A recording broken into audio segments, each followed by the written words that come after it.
With so many incredible temples and shrines in Kyoto, this mountain escape is, without a doubt, the most mystical place in the entire city. Even living in Kyoto, this is hands down my favorite places to experience nature and history.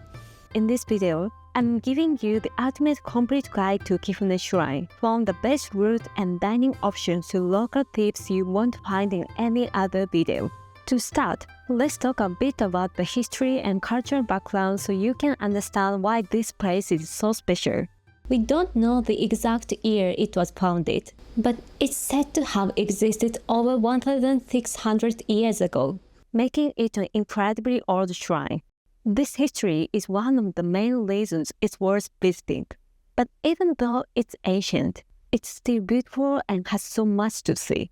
This shrine is dedicated to an important deity who controls water. Rain has always been vital for farming, so from a long time ago, when there was a drought, leaders and important people would come here to pray for rain. On the flip side, if it rained too much, they'd pray for it to stop.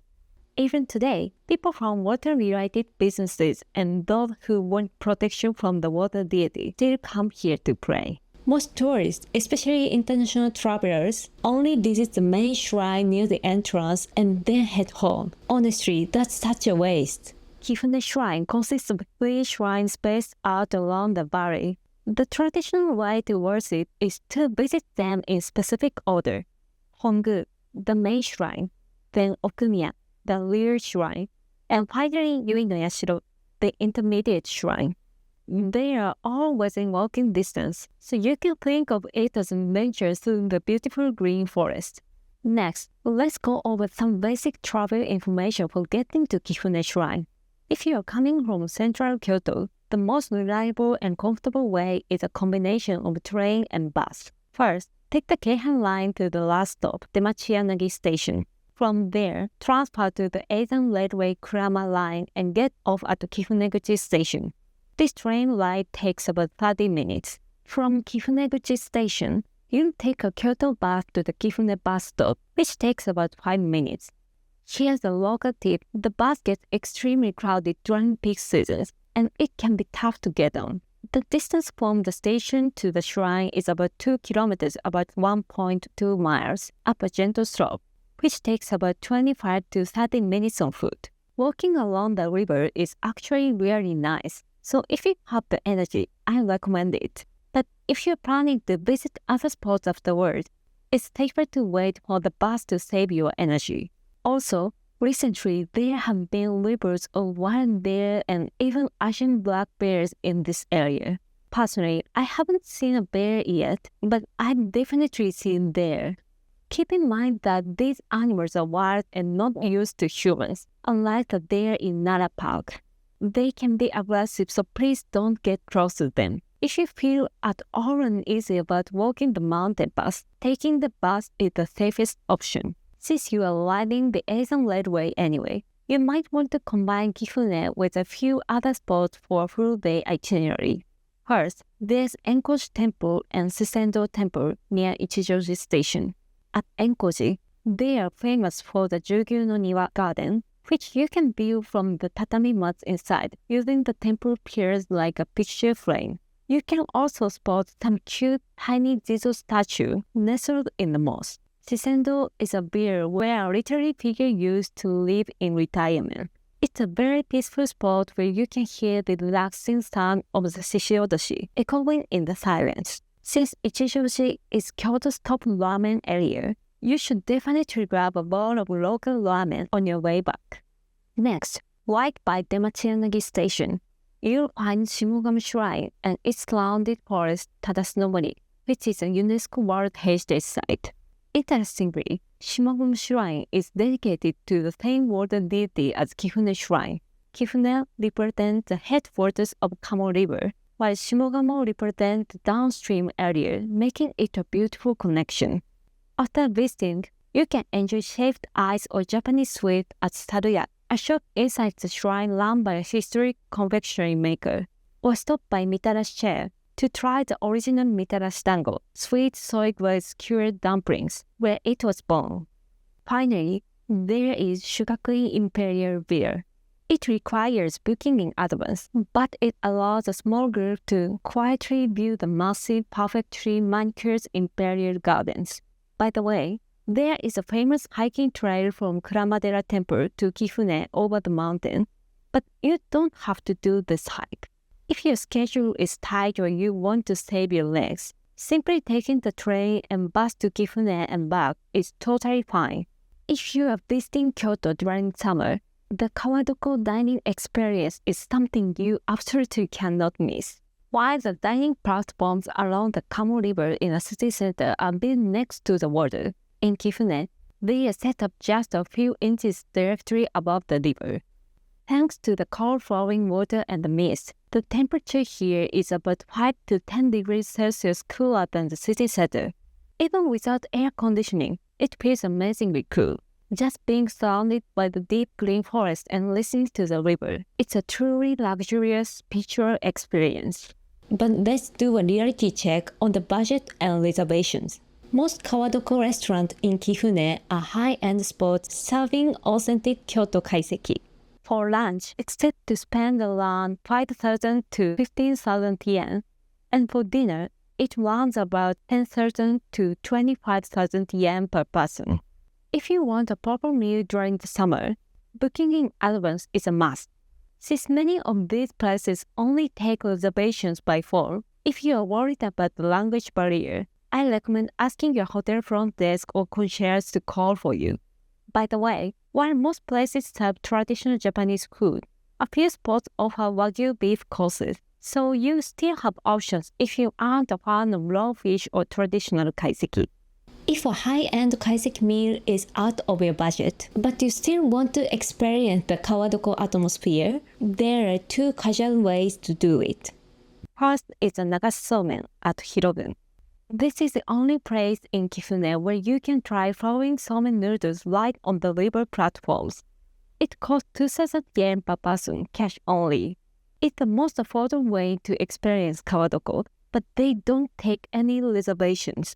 Because it's so popular, waiting times of 1 to 2 hours are common even on weekends. I recommend checking recent reviews online to get an idea of the wait times.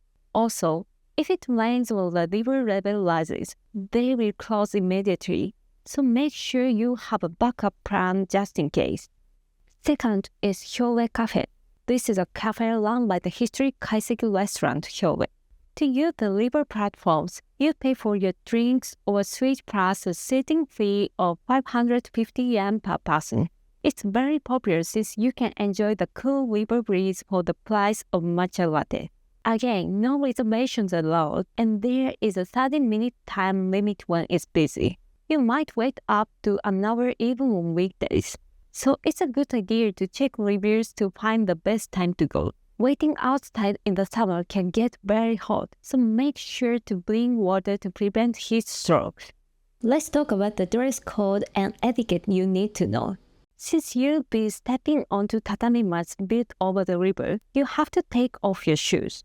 In the summer, many tourists visit in sandals or bare feet. Just to be polite to other guests and keep things clean, it's a good idea to keep a pair of socks in your bag and putting them on before you step onto the platform. Also, while casual clothes are perfectly fine, it's best to avoid swimsuits, beach sandals, or overly casual shorts. This helps respect the quiet atmosphere of these traditional places and you feel much more comfortable. Another thing to watch out for is the rain cancellation policy. If the weather turns bad or the river rises, they will close the platforms for safety. However, this doesn't mean your reservation is cancelled. Instead, you'll be moved to an indoor seat inside the restaurant. You just have to accept this weather risk, but rain in Kifune actually makes the green forest incredibly beautiful, so you can still enjoy the atmosphere. To make sure your visit to Kifune Shrine is a great memory, here are some real challenges you might face and how to deal with them. First is the car and taxi issue. The road to Kifune is extremely narrow, basically a single lane where two cars can barely pass each other. Especially on summer weekend or during the autumn foliage season, the traffic gets backed up with tourist cars and buses and nothing moves. Getting a taxi on the spot or using a ride-sharing app is almost impossible. Also, if you aren't used to driving in Japan, I really wouldn't recommend renting a car here. Instead, use public transport, the Asian Railway, and the bus. Second is the luggage issue. You won't find large coin lockers that fit suitcases at Kifuneguchi or Kurama stations. And dragging a suitcase up the slope or trying to bring it onto the dining platforms is impossible. Make sure to leave your large bags at a major station like Kyoto Station or Demachiyanagi Station, and just bring a light backpack. Third is cash. While Kifune Shrine itself accepts credit cards and mobile payments, other restaurants and vending machines only take cash. Make sure you bring a few thousand to 10,000 yen in cash just in case. Fourth is the opening hours. There are no convenience stores or supermarkets in Kifune area. Also, once event hits, almost all shops and restaurants close, except for those with dinner reservations. If you plan to stay until evening, make sure you book a dinner in advance or plan to head back to the city early. If you're worried, bringing some light snacks and drinks with you is a good idea. Fifth is timing. If you want to experience the sacred and quiet atmosphere of Kifune Shrine, you should aim to arrive early in the morning. Doing your sanshamari in the cool morning air and then heading to a restaurant right before they open for lunch is the smartest way to beat the peak crowds. Finally, here is a quick summary of what to see and what to wear for each season. First is spring, from mid-April to June. The highlight is the aomomiji, fresh green maple leaves that cover the entire shrine grounds. It's much less crowded than the autumn season, making it the best time to go if you want to enjoy the quiet, sacred atmosphere. For clothing, it's nice during the day, but it gets chilly in the shade and in the evening, so make sure to bring a light jacket. Next is summer, from June to August for the cooling escape, Kawazoku dining, and the Tanabata illumination. From July 1st to mid-August, they hold the Tanabata Sasakazari illumination, where the shrine is beautifully lit at night. Even when Kyoto City Center is roasting at over 35 degrees Celsius, Kifune stays around 25 to 30 degrees Celsius, a very noticeable difference. However, it can get chilly at night, so if you get cold easily, bring a light cardigan. Also, while not mandatory, insect repellent is a good idea to protect against mosquitoes. Then there's autumn, from early to late November. The highlight is the Kifune Momiji Toro, where the shrine grounds and the Asian Railway are illuminated. It's the absolute peak season, so it gets incredibly crowded even on weekdays. Because of the higher elevation, it's much cooler than the city center. You'll want to dress warmer than you would for central Kyoto, adding an extra layer. Finally, winter from January to February. The highest is the rare snow accumulation illumination, which only happens on evenings with fresh snow. It is breathtakingly beautiful. They only decide whether to hold it on the day of, announcing it on their official website and social media in the afternoon. Since the temperature drops below freezing, you need serious winter gear, a down jacket, thick socks, and heat packs. Also, you'll be walking on snow and ice, so waterproof snow boots with good grip are a must. What did you think of our guide to Kifune Shrine? I really hope this helps you find your own special experience in this beautiful place where nature and history come alive. On this channel, we post videos about Japan and Kyoto. We plan to post regularly, so if you found this video helpful, please consider liking and subscribing. おおきにありがとうございます。